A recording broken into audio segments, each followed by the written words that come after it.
لیکن ان کے یہاں ایک روایت ہمیشہ سے رہی ہے کہ اگلے سال بیت المقدس میں نیکسٹ ایئر ان جیروزلم، یہ ایک ان کا ایک عقیدہ ہے، اگلے سال ہم واپس آ جائیں گے، لیکن واپسی ان کے نزدیک صرف اسی وقت ہوگی جب کہ حضرت مسیح آئیں گے. ابھی تک ان کے نزدیک حضرت مسیح نہیں آئے.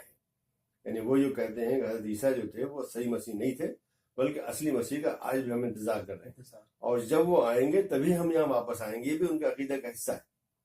اس لحاظ سے اسرائیل کا قیام جو ہے بہت سے یہودیوں کے نزدیک ناجائز ہے. بہت سے یہودی اس کو تسلیم ہی نہیں کرتے. خود بیت المقدس کے اندر ایک یہودی فرقہ ہے، اس کو ناتورائے کارتا بولتے ہیں، ناتورائے کارتا. یہ فرقہ اسرائیل کو مانتا ہی نہیں، اس کو ٹیکس نہیں دیتا. ایسے کتنے لوگ ہوں گے جو اسرائیل کو نہیں مانتے ملینوں ہیں؟ لوگ ہیں، ملینز ہیں ایسے لوگ ہیں جو کہ اسرائیل کو نہیں مانتے، اس کو ناجائز مانتے ہیں. اور یہ پوری دنیا میں پھیلے ہوئے، مشرق میں، مغرب میں، امریکہ میں بھی بہت سے ہیں جو کہ اس کو نہیں مانتے ہیں اور اسی لیے اس کی تائید نہیں کرتے ہیں. لیکن اسی کے بالمقابل ایسے بہت سے یہودی بھی ہیں، اور خاص طریقے سے وہ لوگ جس کو کہ اشکنازی بولتے ہیں، یورپین یہودی، یہ اس کی تائید کرتے ہیں. جیسے مسلمانوں کے درمیان کوئی نیا فرقہ آتا ہے، جیسے کسی نے نبوت کا دعویٰ کیا تو مسلمان پرزور طور پر اس کی تردید کرتے ہیں. تو کیا یہودی آپس میں اس کی آپ تردید کرتے ہیں پرزور انداز میں، اس طرح لڑ رہے ہیں؟ بالکل بہت سختی سے کرتے ہیں، اس کو مانتے نہیں. اب ناتورائے کارتا، جب میں نے آپ کو بتایا، ناتورائے کارتا اپنے علاقے میں نہ صرف اسرائیل کو کوئی ٹیکس نہیں دیتے، اپنے علاقے میں کسی بھی اسرائیلی فوجی پولیس کسی کو آنے نہیں دیتے، مارتے ہیں اس کو اگر وہ گھستا ہے. تو یہ ہے. اور اسی طرح کے دوسرے لوگ بہت ہیں جو کہ دنیا میں پھیلے ہوئے. لیکن اس کے بالمقابل ایسے لوگ بھی ہیں، مطلب اس کی مثال ہندوستانی میں دیکھ لیجیے کہ ہندوتوا ماننے والے یہودی، مطلب یہودی ہندوستانی یا ہندو بہت ہی متشدد ہیں. اسی کے بالمقابل دوسرے ہندو ایسے ہیں جو اس کو غلط سمجھتے ہیں اور ان کے خلاف کھڑے بھی ہوتے ہیں، یا کوئی خاموش بھی رہتا ہے. تو اس قسم کی صورتحال وہاں پہ ہے. بہرحال کہنے کا مقصد ہے کہ ان کا معاف کیجیے گا، بیت المقدس سے تعلق بالکل ہے. اور یہی وجہ تھی کہ جب سن 48 میں انہوں نے پوری کوشش کی اس کو قبضہ کرنے کی، لیکن اس وقت جو اردن کا جو کمانڈر تھا، عرب فوجوں نے اس وقت جو ہے مصر کی طرف سے مصر اور ادھر سے اردنی اور ادھر سے عراقی لوگ جو ہے فوجی آ کر کے انہوں نے بچانے کی کوشش کی فلسطین کو، اس لیے کہ وہ قبضہ کرتے چلے جا رہے تھے یہودی. تو یہ جو حصہ تھا اس میں کرنل عبداللہ اطل اس کے کمانڈر تھے اس جگہ پہ، اور یہ بھی تقریباً جا رہی تھی، لیکن انہوں نے بہت ہی شدید لڑائی لڑ کر کے اس کو بچا لیا. اس کو اس طرح سن 48 میں یہ جو ہے اسرائیل کا حصہ نہیں بن پایا. اصلی جو ہے جیسے آپ دلی میں کہیں گے پرانی دلی، اصلی شاہجہاں آباد جو ہے اصلی دلی وہ ہے. باقی جو نئی دلی کو جو ہے یہ سب تو بعد میں بنی ہے، اس کی تاریخی اہمیت نہیں ہے. تو اصلی جو بیت المقدس ہے وہ مشرقی بیت المقدس یا عرب بیت المقدس ہے، جس کے اندر کے یعنی مسجد اقصی ہے، اس کے اندر کنیسۃ القیامہ ہے. یہ سب جو ان کے یہودیوں عیسائیوں، یہودیوں کو تو خیر وہ سمجھتے ہیں کہ وہ جو دیوار ہے ان کی ہے، اس کے علاوہ کوئی آثار نہیں ملے. لیکن عیسائیوں کا آثار قائم ہے، بہت زبردست، بڑے بڑے انہوں نے معبد بنا رکھے وہاں پہ، جس میں کنیسۃ القیامہ جو ہے بہت زبردست ہے. تو یہ سب وہاں قائم ہے. تو جب انہوں نے سن 67 میں، جون سن 67 میں دوبارہ حملہ کیا اسرائیلیوں نے، اس وقت وہ اس کو لے پائے. بیت المقدس کو بھی لے لیا، گولان ہائٹس کو بھی لے لیا، اور اس کے علاوہ جو ویسٹ بینک ہے ضفہ الغربیہ کو لے لیا، غزہ کو لے لیا، سینا کو لے لیا. تو اس میں یہ بھی لے لیا. تو لینے کے بعد جو ہے انہوں نے فوراً کچھ ایسے کارنامے کیے جو جس نے کہ وہاں مسخ کرنے کی صورت کیا. جو بیت المقدس کے مطلب معاف کیجیے گا مسجد اقصی کے ساتھ بالکل جو علاقہ ہے، وہاں پہ ایک محلہ تھا، اس کو حی المغاربہ کہتے تھے، یعنی مراکشی لوگوں کا، مغربی مطلب مراکش کے لوگ، مراکشیوں کا محلہ. یہ وہ لوگ تھے جو کہ جن کو کہ سلطان صلاح الدین جب دوبارہ فلسطین بیت المقدس کو لیا تھا صلیبیوں سے، تو ان کو لا کے وہاں بسایا تھا. ان سے یہ کہا تھا تم جو ہے اس کے حارث ہو، تم کو بچانا ہے اس کو. تو اسرائیل نے جب سن 67 میں قبضہ کیا تو صرف تقریباً 6 گھنٹے کا مہلت دے کر کے ان سے کہا نکل جاؤ اس جگہ سے، اور آ کر کے وہاں پہ وہ بلڈوزر سے ان کے سارے گھر گرا دیے. تو آج جو آپ کو بیت المقدس کے سامنے یعنی مسجد اقصی کے سامنے بہت بڑا سا میدان نظر آتا ہے، وہ کبھی نہیں تھا پہلے. وہاں تو صرف ایک جو ہے پتلی سی ایک گلی تھی جس میں آ کر کے وہ لوگ کھڑے ہوتے تھے اور دعا وہ مانگتے تھے، اور وہاں پہ اپنے کچھ پرزے ورزے اس میں ڈالتے تھے اپنی دعا وہ لکھ کر کے. لیکن سن 67 میں آ کے انہوں نے تبدیلی کر دی. پہلی تبدیلی یہ تھی، آگے وہ کر دیا تاکہ ان لوگوں کو وہاں پہ آسانی ہو جائے وہاں پہنچنے کی. اس کے بعد سے پھر دھیرے دھیرے چونکہ مسئلہ